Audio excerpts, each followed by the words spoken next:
Focus Retail, la start-up. Et on accueille à présent notre start-up de la semaine. Alors ça s'adresse à vous qui nous regardez, en tout cas aux 68% d'entre vous qui portez des lunettes.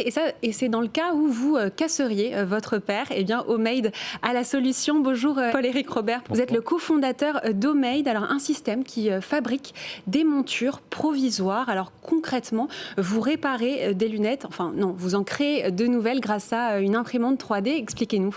Tout à fait. En fait, notre solution donc, se base sur une plateforme logicielle et une imprimante 3D mise à disposition aux opticiens en magasin. Et grâce à ça, donc, ils sont en mesure de pouvoir fabriquer en quelques minutes une monture de courtoisie. Voilà, dans laquelle ils peuvent donc clipper les verres de la monture cassée et donc permettre le temps de la réparation ou le temps d'une nouvelle commande de paire de lunettes de pouvoir laisser le porteur avec ses verres devant ses yeux.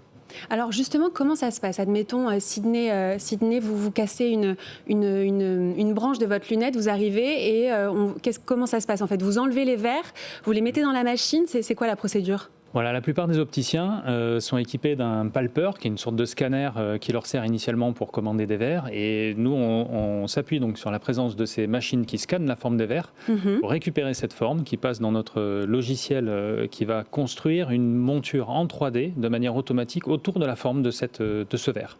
Et donc, grâce à ça, l'opticien, en quelques minutes, a à disposition une monture qui va assembler en kit et dans laquelle il va pouvoir donc clipper les verres de la monture cassée. Voilà. Et ça se passe en quelques minutes. Alors Sydney, là vous êtes en train de les essayer pour ceux qui nous écoutent et qui ne nous voient pas. Qu'est-ce que vous en pensez ? Est-ce que c'est plus léger ? Alors déjà c'est beaucoup plus léger, mais ça a l'air assez qualitatif, donc et pas spécialement fragile, j'ai l'impression. Ça a une durée de vie de combien de temps ? Alors, ça a une durée de vie qui est assez courte, suffisamment longue pour pouvoir répondre à des problématiques de délai de consultation, parfois pour les porteurs des consultations, des délais de rendez-vous pour les ophtalmologues. Et donc ça a une durée de vie de quelques mois. C'est fabriqué en amidon de maïs et betterave, donc c'est un matériau biosourcé 100% recyclable. Et donc l'objectif étant de pouvoir permettre aux porteurs de rester en permanence derrière ces verres correcteurs le temps de récupérer sa lunette réparée. Alors justement, je m'adresse à Anthony Afflelou. Quand un client vient comme ça en magasin chez vous avec une paire de lunettes cassées, combien de temps ça prend normalement pour avoir une nouvelle paire ? Ça dépend, c'est vrai que ça peut prendre plusieurs jours pour pouvoir lui remplacer la même lunette. Quelquefois, il y a même des lunettes qui sont sorties de collection, donc ça peut être même un peu plus long que quelques jours. En tout cas, je trouve que la solution, elle est intelligente. Et puis, on a un port des lunettes qui se fait quotidiennement. L'usage fait que parfois, on peut les perdre ou les casser. Donc, avoir une solution de secours comme ça, je trouve ça bien. Alors justement, parlons de votre business model. Paul-Éric Robert, donc vous mettez ce dispositif à disposition des opticiens sous forme d'abonnement. C'est 99 € par mois. Tout à fait. C'est très peu cher. C'est un abonnement de 99 € par mois et donc l'opticien a accès donc à ce logiciel qui est une application web d'automatisation, de modélisation de monture 3D. Donc tout est automatique, c'est-à-dire que l'opticien en 3 clics peut lancer une impression et on met à disposition une imprimante 3D qui se place en plein milieu du magasin pour permettre à l'opticien de valoriser l'image de son métier sous les yeux de son client. Parce que du coup, donc là, faire des lunettes en 3D, ça existe déjà. Il y a plusieurs acteurs sur ce marché-là. Mais vous, donc, vous avez créé un logiciel, parce que c'est pas tant la machine 3D qui est... c'est assez impressionnant à voir, mais vous avez vraiment créé un logiciel. Vous avez déposé un brevet. Oui, tout à fait. L'expertise chez Omade réside donc on est éditeur de logiciels initialement, et effectivement, l'expertise est dans cette modélisation automatique qui est presque instantanée. Alors finalement, les lunettes de courtoisie, ça existait déjà. Vous, c'est quoi votre valeur ajoutée ? Notre valeur ajoutée, c'est de pouvoir le faire dans l'instant, instantanément et sous les yeux du client. Voilà. Et qui plus est, en même temps avec une approche écologique. Alors là, vous nous avez apporté un modèle que vous avez d'ailleurs personnalisé à l'intérieur. Vous avez marqué BFM Business. Combien il y a de modèles en tout ?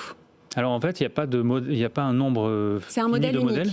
C'est notre algorithme et notre logiciel en fait va générer de manière sur mesure une monture qui a l'exacte réplique de forme de verre que le verre qui a été scanné dans cette fameuse machine présente par défaut chez tous les opticiens. Donc en fait, c'est une monture qui est unique au monde, voilà, qui ressort spécialement fabriquée à la forme des verres. on est limité dans la personnalisation. Là, elles sont noires, elles auraient pu être rouges ou vertes. Oui, les opticiens ont la possibilité de changer la matière pour imprimer dans différentes couleurs, différentes finitions. Là, celle-ci a une finition simili-carbone, mais il y a d'autres types de finitions, lisses, granulées, voilà, une multitude de personnalisations, oui. Vous, Anthony Afflelou, les lunettes 3D, enfin fabriquées en 3D, c'est en réflexion chez vous ? On n'y a pas encore réfléchi, à vrai dire, on y a un peu réfléchi, mais c'est difficile de l'industrialiser pour à grande échelle, pour 1500 magasins. Mais comme je l'ai dit, je trouve en tout cas la solution intéressante pour des lunettes de secours. On y avait pensé aussi un peu pour les clips de ce que j'avais présenté concernant notre Magic et pour avoir des clips personnalisés. D'accord. Et vous, tout ce qui est production, vous fabriquez exclusivement en France ? On fabrique, on a des usines de fabrication qui sont au Vietnam, au Japon, en Chine et en Europe. Ok. Sidney Palti ? Moi, je trouve ça formidable. Enfin, moi qui suis un porteur de lunettes et qui les casse de temps en temps, le real time, le fait de les avoir immédiatement, je pense que ça aurait pu me sauver quelques situations dans le passé. Et là, pour l'instant, justement, vous avez combien de clients à date ? Là, on en a un peu moins de 300 actuellement. Et l'objectif ? Alors l'objectif à moyen terme, j'allais dire, c'est de continuer notre croissance.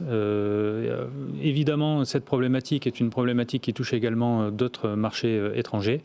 On se concentre actuellement sur le marché français et on verra après par la suite les opportunités qui s'offrent à nous. Mais voilà, on reste ouvert à des discussions.